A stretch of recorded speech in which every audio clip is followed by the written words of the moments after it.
Hey, health junkies! It's time for The Health Fix. Join your host, Dr. Janine Krause, as she gives you a dose of what you need to know and do right now to take control of your health from the inside out, to rebel against aging, look damn good, fight stress, and laugh every day. Hello, health junkies. I'm your host, Dr. Janine Krause. Today, we are going to talk about what everyone ought to know about pooping. Yep, I said it. I know it's not ladylike to talk about poop, but hey, it is the best way to tell if you're healthy or not. It is the gift that your body gives you, hopefully every single day, of what's going on. It tells you what is happening. It is your best systems check-in possible, and I highly encourage you to check out your poop every single day after this talk, and I'll tell you exactly how to check it out and what the characteristics of a healthy poop look like. I'm also going to talk about the connection between gut health and clear skin. We're going to talk about how we can improve your mood in about a month by getting your gut bacteria all dialed in. We're also going to talk about those habits that you need to start right now to get your bowels moving regularly and to just get a healthy poop and get your body just dialed in. So to start off, we first have to talk about the healthy poop characteristics. And there's something called the Bristol poop chart. I feel sorry for whoever created this. It's kind of funny, actually, in a way. Someone had to draw out what poop looks like. So, of course, this is my fifth grade potty humor coming into play here. And I think that we all have a little bit of it, and it's part of having fun every single day. You gotta laugh at the little things in life. So what does this Bristol poop chart look like? It has types 1 through 7 in terms of poop. And when I look at poop, I'm looking at it as a naturopath, but I'm also looking at it as a acupuncturist and the Chinese medicine perspective of poop, because the Chinese have an interesting concept and it makes a lot of sense when you break it down. So I highly recommend, if you're wondering what the heck the Bristol poop chart is, I want you to pause this podcast right now. You can Google it, or you can look at my show notes and you can go to the bottom there on resources and you can click on the link and it will bring up the image of the Bristol poop chart. So pause it for a moment, go get that chart and come back. Okay, so hopefully you went and found that chart so you can visualize what the heck I'm talking about here. So type 1 of poop is lumps. They're hard to pass. They look like little clinkers, as my mom used to say, and they're just like little balls. It's dry, it's hard to pass, it might be painful. In Chinese medicine, this is considered a lot of heat in the body. You're dried out, you're dehydrated. So if you've ever maybe spent a day where you forgot to drink water, or maybe it was really hot out and you were out having fun in the sun and didn't drink enough water, this might be what your stool would look like the next couple days. It could also be what your stool might look like after antibiotics, or if you're lacking gut bacteria. So if you have little pellets or little balls clinking into your toilet, you might want to consider getting some good bacteria, otherwise known as probiotics. And I'll talk about that later on in the podcast. So that is type 1, the lumpy, bumpy little turdlets. Now, going to type 2. This is a sausage-like lumpy stool. And it's very similar to the above type of stool, except it's like all those little clinkers put together. And this is also a dehydrated individual, someone maybe needing a little bit more good fat in their diet, so more avocado, more coconut oil, olive oil, something of that nature. Also, another sign that you're lacking some good gut bacteria. And this one too, much like type 1, this is stool that's been stuck in your gut for a while. It's kind of gross, but these are old poops. These are, stuff that's been hanging around for a while. So, not good. Don't want to have this. That means you've got some work to do. Type 3, this is that sausage with some cracks. We're getting a little bit better. This is your characteristic impacted stool. This is kind of what folks who maybe go every couple days, every 2 days, every other day, this is what your stool is going to look like there. And this is someone who chronically has struggles with constipation. This is also a heat type of picture in Chinese medicine, meaning that you're sucking on the fluids. And it could be because of your medications that you're taking. It could be because of certain habits, eating fast food, eating food that is processed, highly processed. Your body doesn't know what to do with it. I'll talk about that a little bit later. Or it could also be that you are drinking a lot of alcohol, maybe taking some medications, pharmaceutical medications such as painkillers, things of that nature. So anywhere between type 1 and 3 really could be a result of painkillers, because any types of narcotic painkillers will cause some issues with the gut. Okay, let's look at type 4. Type 4 is the smooth, snake-like C or S-shaped type of poop. Now, typically people think that this type 4, the smooth, long stools are the way to go. Well, yes, this is for folks who poop once a day, and oftentimes you get a good long snake there, which is okay. I'm happy if people are pooping once a day, because all too often in my practice, I get people that poop once a week, and that is not good at all. And so this type 4, we're getting into a normal type of poop. It's best for wiping, so you're not going to use a lot of toilet paper. And the Chinese actually, in Chinese medicine, say that this is the best way to go. If you can poop and not have to use much toilet paper, that means your digestive qi or your digestive energy is good. It's not too dried out, so we don't have too much heat in the digestive system. This is kind of a neutral state where things are going pretty good. Ideally, the best type of poop is one that is more like type 5, where we have a little bit of blobs with clear-cut edges. And that seems kind of weird, but anywhere between type 4, 5, and I'm going to talk about 6 here in a second, are kind of normal. My ideals are type 4 and 5. So what does this mean Chinese medicine-wise? The more formed the stool is, the better. And now the other thing to keep in mind is, does your poop sink or does it float? If your poop's floating and you've got a lot of greasy sheen on the top of that water, that means that you're not digesting fats very well. If your poop sinks and you're not seeing any greasy sheen in there, and your stools are very hard and they just kind of plop down in there, that means that you're not breaking down the proteins too well. Also, if you see any fibers, so meat fibers in the stool, you're not breaking down the proteins well. Another thing is if you see any skins of, say, tomatoes, or you see the skins of beans, corn, technically, yes, that's sort of normal to see those guys. Some people don't. And if you see any leaves of veggies, so if we're looking at lettuce leaves, if you see lettuce leaves or you see tomato skins, that means you're not digesting vegetables very well. And I highly recommend getting some digestive enzymes on board. So we'll talk about that. But yes, types 4 and 5 are decent styles of digestive function, meaning that you've got okay, good bacteria, you're also forming your stool okay. It means that systems are pretty decent there. But if you're seeing any undigested food in your stool, you've got a lot of sheen, greasy sheen to the top of the stool now, or in the toilet, sorry, that's a problem. So keep that in mind. The other thing is if you have black stool, that means we've got blood higher up, possibly we've got a bleed, could be an ulcer. Or if you have bright red stool, so you've got some streaks of blood in the toilet, or you've got little drops of blood in the toilet, chances are you've got a hemorrhoid, or you might have an anal fissure. And those kind of guys go along with straining too much. They can also be after having a child, or it could also be going along the lines of just chronic constipation. So something to keep in mind there, because it's definitely things that you want to dial in to get the optimal digestion.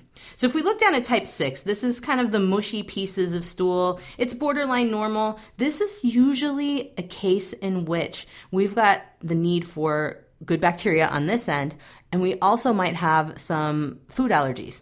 There also might be food allergies with any of the types 1 through 3 as well, because foods can either sit and irritate the gut lining, or they can push the gut lining and cause you to have frequent watery, loose stools. So something to keep in mind in that department. Oftentimes, the looser types of stools in the Chinese medicine world mean that we've got a cold or a weak digestive system, whereas the hot, the dried out, dehydrated stools means that we have an excess type of condition.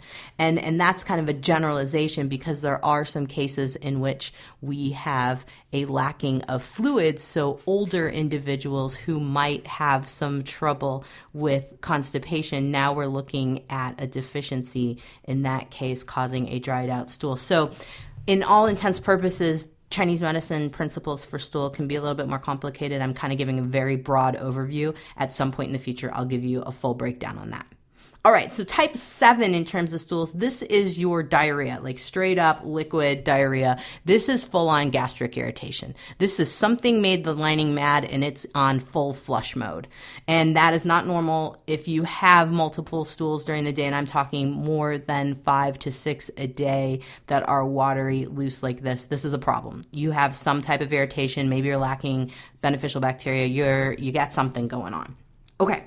So those are the main characteristics there of the poop. And I highly recommend that you look at the gift that your body gives you every single day in that toilet and see what's happening, because it's going to give you a lot of indication as to, are you healthy? Are you not? And the target, of course, is keeping in mind that those type 4, 5, and 6 are pretty much your somewhat normal, and 4 and 5 are pretty much your ideal types of stools.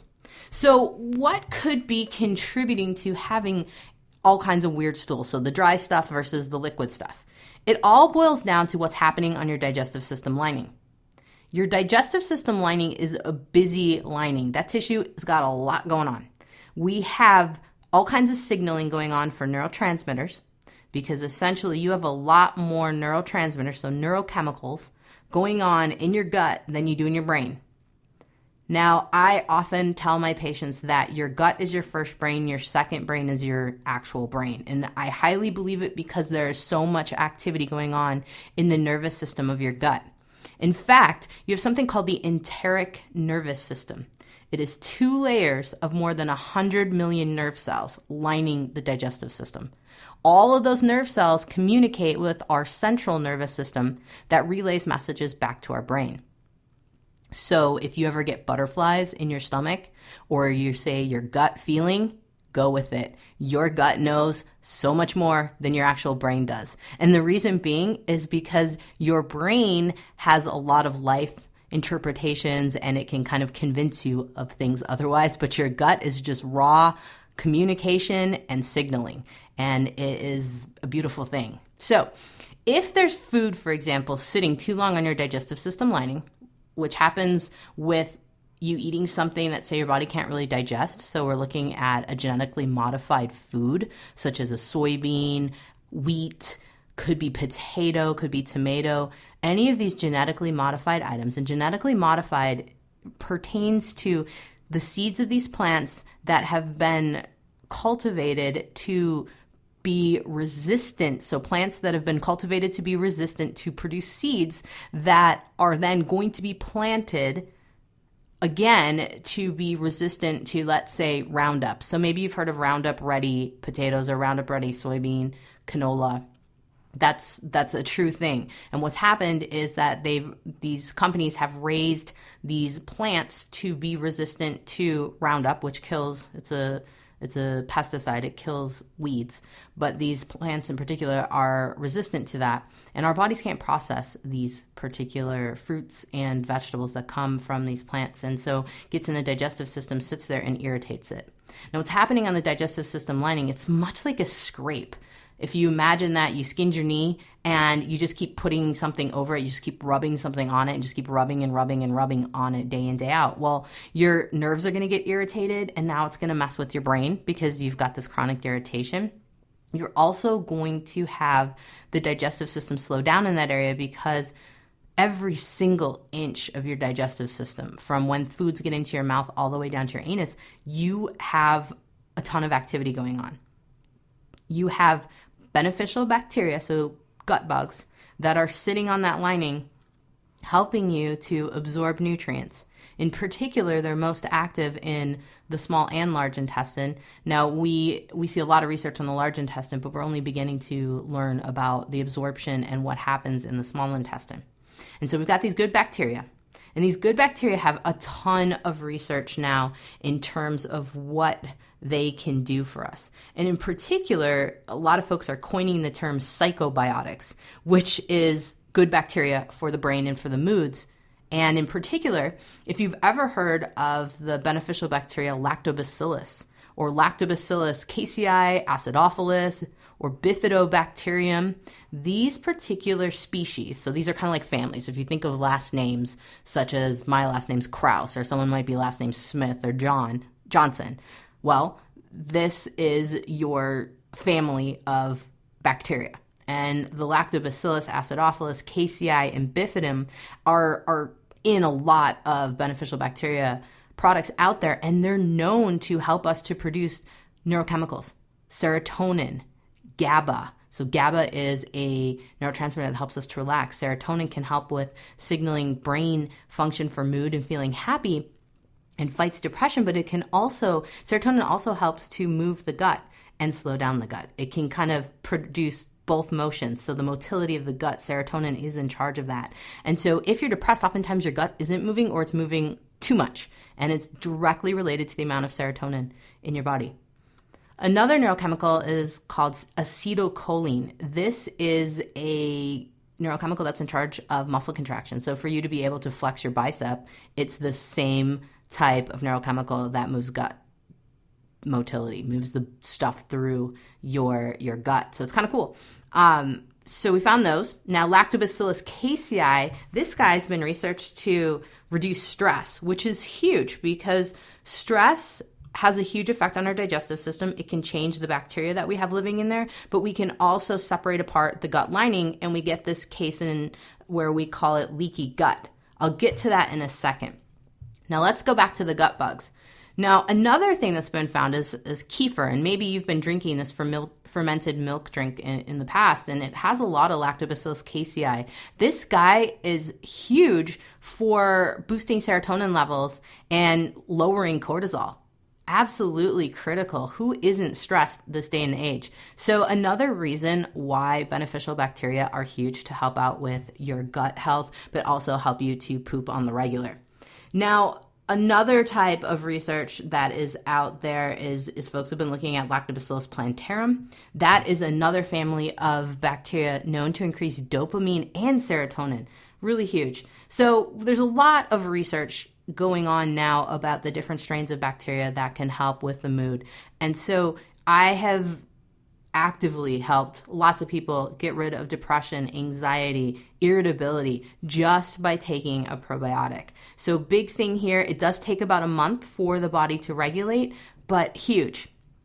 The other side of this is really paying attention to what you're putting in your mouth. So I alluded to something called leaky gut before. And leaky gut really is your digestive system lining cells have become so irritated that they separate apart, and food molecules are getting across the bloodstream. So getting across the lining into the bloodstream. And so those molecules that shouldn't be in the bloodstream now are, and the body has to figure out what to do with them because they see them as an invader. So imagine that you ate a bunch of Skittles. Now Skittles, that whole rainbow, those are definitely not natural. And so all those different dyes get into the system and they irritate us, and they'll sit on the lining depending on how slow your gut motility is. That's going to cause irritation, and then they work themselves across the lining into the bloodstream. Now your immune system has to deal with all of those different foods, and it can't fight off invaders. So now on top of having gastric irritation, we are going to lower our immune system function because our body's occupied with dealing with all of those molecules that shouldn't be in the bloodstream. So one of the big things to help with your digestive health and get you to poop on the regular really is to take out all the irritating foods. The irritating foods include food chemicals. So these are things that are preservatives, such as sodium nitrate. This is in your lunch meats. Could be something called BHT. This is a preservative in crackers and breads. Food dyes, like I mentioned with the Skittles. So yellow number 5, red number this, all of those different things. Also, pesticide-laden foods. Apple skins in particular. If you're eating a conventional apple, so by that I mean it's not an organic apple, there are going to be a lot of pesticides stuck in that skin. And I see a lot of people have irritation just from some of the most pesticide-laden foods.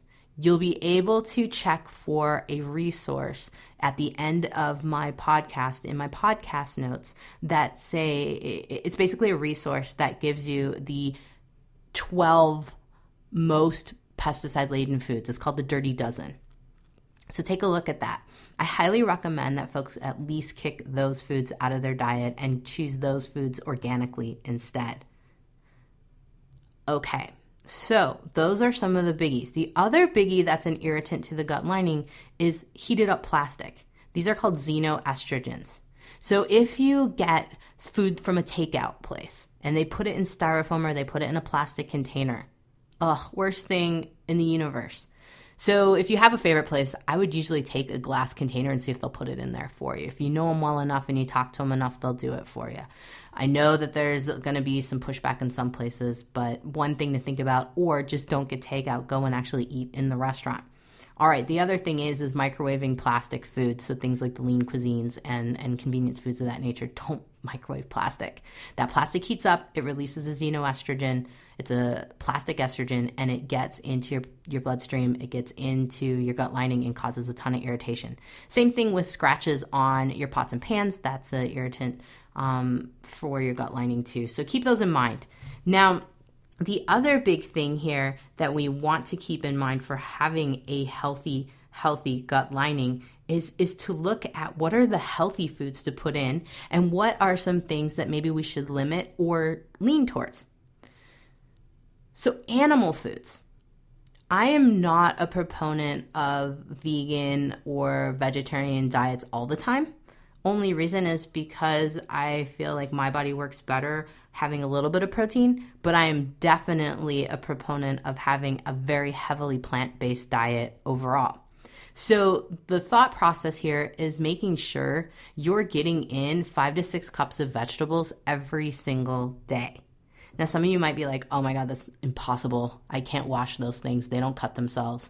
I get it. I totally get it. Having a greens drink might be able to help you to substitute some of those guys, because the big thing with the vegetables is it changes your pH. And you go from an acidic pH to a more basic pH. And that's what you want to reduce inflammation in the body. It gets rid of pain. It helps you to just have clearer skin. It helps you to balance your hormones. You feel better when you're not as irritated because you're not sending signals through that enteric nervous system, so that nervous system around the gut, and sending relay messages up to the brain saying, I'm irritated, So one of the big things here is to pay attention to the animal foods that you're eating, making sure that you're eating grass-fed, range, raised types of animals, and you're definitely making sure that there's no hormones injected into those animals. In some cases, the poultry, it's illegal nowadays, but the red meats and pork and things of that nature, be careful. Just make sure that you're getting from a quality source. Now, one of my most favorite gals online is Magdalena Shalaki. She's talking all about getting the right foods in with fiber, plant-based foods, and helping to balance your hormones. Because another big thing that messes with us when we're not moving our bowels properly is that we're recycling hormones in our gut. So perhaps we ate some red meat the night before. Now our gut's moving really slow. We might not poop for 3 days. Guess what? All those hormones from that animal are going to get recycled right back into your system, and you're going to feel pretty crappy. You might be irritable. Your PMS might be out of control. You might be snapping. Your skin might be pretty irritated. These are big things to think about. And Magdalena, on her website, I have a link to it, Hormones Balance. It's amazing. She's got tons of great recipes there and great stuff. I am hoping to get her on this podcast sometime soon so we can chat more about that. But the idea here for keeping the gut healthy is having proper fibers. Some of my most favorite fibers come in the format of ground seeds and greens. And in particular, ground hemp seeds, ground sunflower seeds, ground pumpkin seeds. These are great things. And in particular, using them at certain times of your menstrual cycle, if you are still cycling, can be absolutely huge to help you with cycling your period, so getting your period dialed in, but also helping with preventing the recycling of extra hormones in the body. Because flaxseed in particular, chia seed, hemp seed, those guys all promote proper estrogen balance. Sesame seeds, sunflower seeds, those guys promote proper progesterone balance. And so the idea here is eating those particular foods at different times of your cycle. So something called seed cycling, and I will put a link to a seed cycling document resource that I have on my website down in the show notes, so check that out. But the idea here is from day 1, when your period starts, till day 14, you're working on estrogen-rich seats. And then from day 15 to the start of your period, you work on progesterone-rich seats. It's kind of fun. So check that out if you're looking to try to help with some hormone balancing. And the idea here is that it's great to help to add extra fiber into the gut so that you're not recycling those hormones anymore. You're pushing that stool through faster and just working overall to get the gut on point, moving better. The other big thing here is that if you're going to eat more seeds and foods with fiber, you definitely have to have more water. I recommend 80 to 100 ounces of water, no excuses, every single day. Absolutely the key. You also need to get in greens, and so that's why I talk about the 5 to 6 cups of veggies. I'm a huge proponent of anything from spinach to beet greens to collards to kale, whatever it might be. Greens are amazing, even arugula, all that stuff. Work to get in as many greens as possible during the day. All of those different things can help to move food through the gut better. It can help to balance your pH. You'll feel a heck of a lot better. They're also going to help you to grab toxins and push them through. Another amazing green is cilantro. So is parsley. They both help to move toxins out of the body at a 1/4 cup a day. So something to add in there.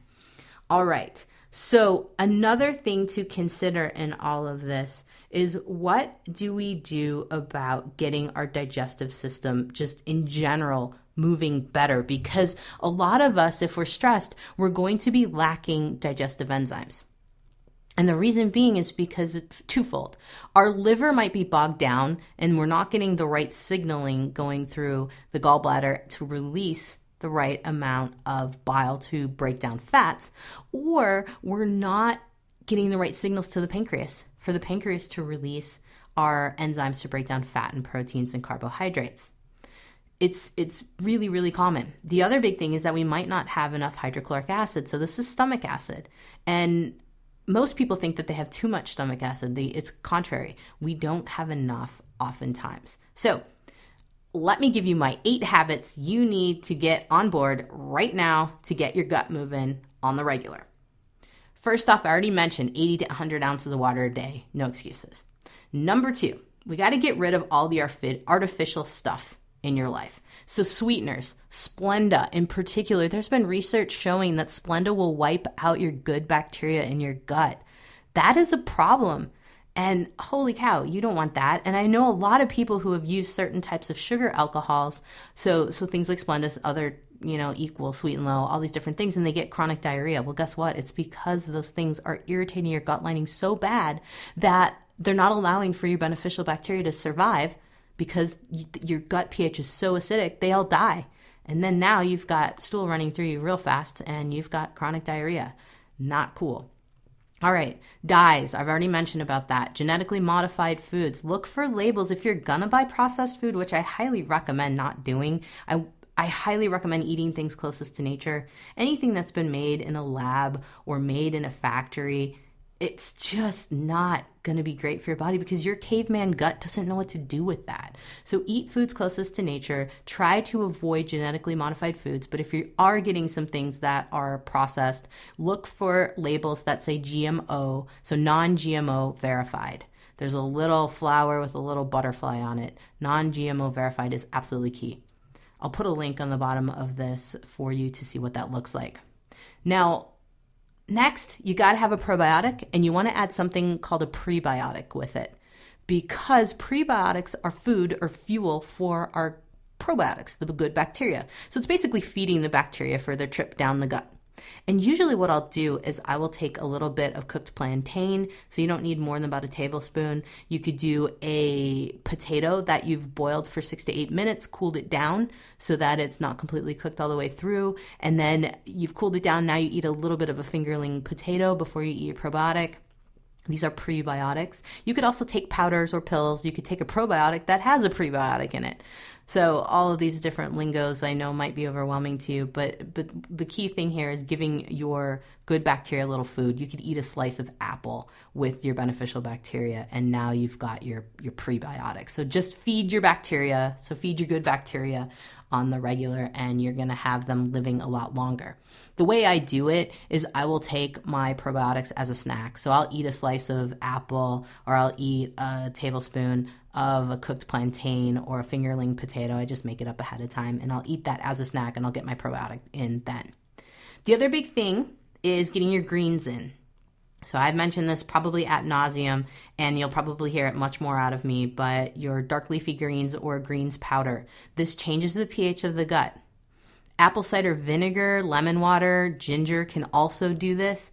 In Chinese medicine, ginger is considered the most strengthening herb or spice, if you will, that helps to boost your digestive energy. In Chinese medicine, there's such a concept of having longevity connected to a strong stomach, a strong digestive system. And ginger is the key to that. Now, some people might have such a hot digestive system that anything spicy or anything warm like ginger is just not going to work right now, and that's fine. If you have really dried out stools, ginger is not going to be your friend. If you have loose stools, ginger is totally your friend. So keep that in mind if you're wondering, is ginger right for me? I oftentimes will wake up, have warm water with lemon and ginger in it to start my day every single day. It's a great way to detoxify because ginger is also detoxifying, but it's also a great way to prime your digestive system for food. The big thing here is that, as I mentioned before, we are lacking digestive enzymes.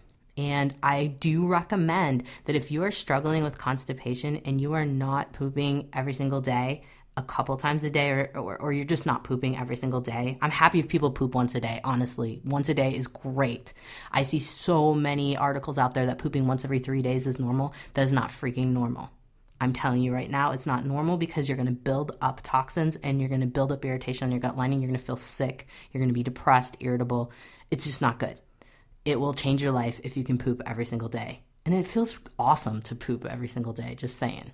So digestive enzymes with hydrochloric acid. So I recommend combining the two, having a formula that has both. I have a formula called Digest Better. Ultimate Digestive Enzymes Ultra by Pure Encapsulations is a great formula too. It has the combination of two. It's the two best formulas out there to help you to break down your food. And in particular, keep this in mind to know what type of digestive enzymes you might need. If you're having trouble breaking down proteins, you want to make sure that you have a bromelain base, so like a papaya based or something that says papain in there, or pepsin. If you have trouble breaking down fats, so you have the greasy sheen on the top of the toilet that I was talking about, or your stools float, you want something that has lipase in there. And if you're noticing that you have little pieces of lettuce or your vegetables or tomato skins in your stool, you want an enzyme that has something that says hemocellulase. You want the cellulases, things of that nature. So keep that in mind as well if you're struggling to break down your food. And pretty much every single person who's constipated needs a little bit of hydrochloric acid to push things. I oftentimes will use a liquid hydrochloric acid versus all of the pills to push it. I will talk much more in a different podcast on how to add in hydrochloric acid. And in fact, I'll put a resource page at the end of this on how to add in hydrochloric acid. Okay, next thing is chewing your food. Absolutely key. Spending time focusing on eating and doing nothing else. Drinking your water with food is a no-no. Don't do it. Don't do ice water with food. What does ice do to your skin? It numbs it. Don't put it with your skin. Oh, don't put it with your skin. Don't put it in your stomach. Ice water is the devil. It puts out your digestive fire and prevents you from breaking down food properly. So sip on water, sip on tea, but make sure it's room temperature. Just don't guzzle it during eating. Next thing I recommend is potty training. So this sounds kind of weird, but think way back to when you were 2 or 3 years old and you were being potty trained. Your mom probably took you to the potty every single time at the same time. Well, what I do with adults is, because most of us sit way too long, I have folks get into a routine of foam rolling their abdomen or massaging their abdomen in an upside down U. So starting on the right side by the right hip, going up, going over, so going all the way up to your rib cage, moving over from your rib cage, and then moving down. Do that upside down U from the right hip up to the rib cage, over across the middle, and down to your left hip. Do that over and over again for about 5 minutes, and then go sit on the toilet. Sit there for 5 minutes and do this the same time every single day. I highly recommend the squatty potty. I've mentioned that in other podcasts. That helps you to get in the right positioning for proper pooping. The last thing, and I've mentioned before, is get your veggies in 5 to 6 cups a day and get your good fats in. So this is avocado, this is coconut, this is olive oil, expeller pressed olive oil in particular. Make sure that you are focusing on good fats. I highly recommend about 3 to 4 tablespoons of good fats a day. Now that might sound like a crazy amount, but if you're constipated, this can help you to lubricate that digestive system. Of course, keep in mind that you might need some aid in terms of digestive enzymes to help you to get things moving. Now, there are also natural digestive enzymes in the form of pineapple, papaya, and kiwi. 1/4 cup with every meal. You could also do it that way if you're not into taking something. So those are the main habits that you want to get on board with right now to help you to have a poop every single day. That's going to be amazing. You're going to feel good. Your skin's going to look better. Your mood's going to be better. It's going to help out over and over again in your life. I can guarantee it. So what we talked about today, we definitely talked about how healthy poop is, how it looks, and you'll go to that Bristol chart down at the bottom here of my podcast notes to see what that looks like. Your healthy gut lining, we talked all about that and what to do to maintain it with those beneficial bacteria. Also talked about how to keep the hormones balanced. And then we talked about those 8 habits that you want to employ right now. My 8 habits are linked right in here, so you'll see them at the end for the resources for this podcast. I also have the discussion, or if you will, or an article by a fellow named Dr. David Williams. He's talking about why you should begin with gut bacteria to help with your mood. And in particular, I did a lot of research on his website before I put this podcast together because I find him very, very informative, and I recommend checking him out. Magdalena Shalaki, absolutely amazing gal that talks just a ton about hormone balance and how to correct it with foods and plant-based foods in particular. So check her out. She is another great resource. And I think that if you can get these 8 habits together to get pooping on the regular, you're going to change your life.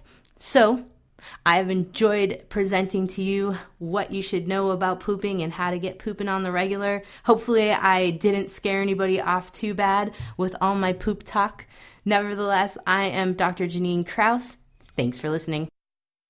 Thanks for tuning in to The Health Fix, the podcast all about taking control of your health, rebelling against aging, and having fun every day. A lot of patients ask me, do you think I'm aging too fast? So, I created an evaluation checklist for you to see for yourself. Plus, I created a resource guide to help you slow down the aging process right now. You can find it for free on my website, drjkrauseND.com. If you like this podcast, help get the word out to others by liking it and rating it. If you'd like more natural health tips and want to join our Facebook community where I interact daily, click on the Join Group button on our website at drjkrauseND.com.